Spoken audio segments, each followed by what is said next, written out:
দর্শক, বিএনপি প্রতিষ্ঠাতা শহীদ প্রেসিডেন্ট জিয়াউর রহমানের ৮৯তম জন্মবার্ষিকী উপলক্ষে রাজধানীর ইঞ্জিনিয়ার্স ইনস্টিটিউশনে আলোচনা সভায় বক্তব্য রাখছেন দলের ভারপ্রাপ্ত চেয়ারম্যান তারেক রহমান। আমরা এখন সরাসরি যুক্ত হচ্ছি সেখানে। রাজনীতিবিদ হিসাবে যে গর্বের কথাগুলো বললাম, এর পাশাপাশি বোধহয় আরেকটি বিষয় আছে। বিষয়টি আমরা মাঝে মাঝে আলোচনা করি, আমরা যারা পেছনে রয়ে যাই তারা আমরা আলোচনা করি। কি সেই বিষয়টি?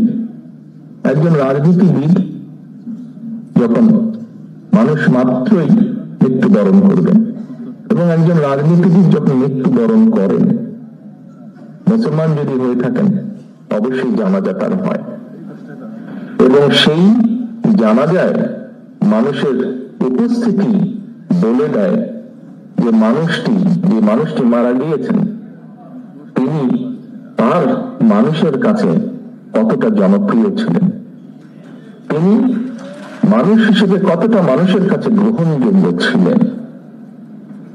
এই জানাজার বিষয়টি বলে দেয়। এখানে ডক্টর মোশাররফ সাহেব শহীদ রাষ্ট্রপতি জিয়াউর রহমানের জানাজার কথা উল্লেখ করেছেন ওনার বক্তব্যে। আমরা সমসাময়িক ইতিহাস ওনার জানাজা থেকে শুরু করে আজ পর্যন্ত যদি দেখি, খুব সম্ভবত পৃথিবীর কোন রাজনৈতিক নেতার চলে যাবার পরে জানাজার ক্ষেত্রে এইরকম দৃশ্য আমরা দেখিনি, এত জনসমাগম আমরা দেখিনি, এভাবে মানুষকে কাঁদতে আমরা দেখিনি, এত সংখ্যক মানুষকে কাঁদতে। সহকর্মীবৃন্দ,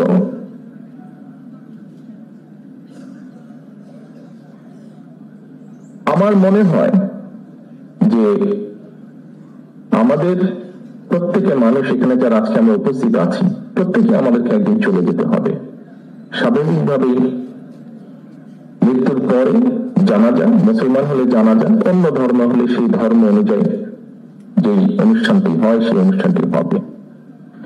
কাজটি কত বড় হবে সেটি আমরা জানবো না, অর্থাৎ যে মানুষটি মারা যাচ্ছে, কিন্তু যারা বেঁচে থাকবে তারা দেখতে পাবে। সহকর্মীবৃন্দ, শহীদ রাষ্ট্রপতি জিয়াউর রহমানের কর্মী হিসাবে আমাদের প্রত্যেকের বোধহয় নিজের মনের ভিতরে এইরকম একটা ইচ্ছা থাকা উচিত যে শহীদ রাষ্ট্রপতি জিয়াউর রহমান যেভাবে নিজেকে মানুষের কাছে গ্রহণযোগ্য করেছিলেন, যেভাবে মানুষের স্নেহ ভালোবাসা পেয়েছিলেন,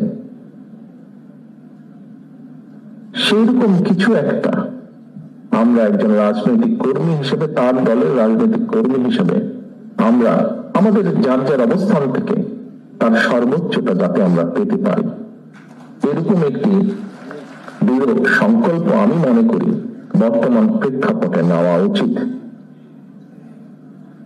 আমরা শহীদ রাষ্ট্রপতি জিয়াউর রহমানের সম্মানিত আলোচকবৃন্দ বিভিন্ন বিষয়ে আলোচনা করেছেন। সকল কিছু যদি আমরা পর্যালোচনা করি তাহলে আমি মনে করি একজন রাজনৈতিক কর্মী হিসাবে, ওনার সন্তান হিসাবে এবং ওনার দলের একজন রাজনৈতিক কর্মী হিসাবে আমি তো আমার ক্ষেত্রে আমি সেই রকমই চাই।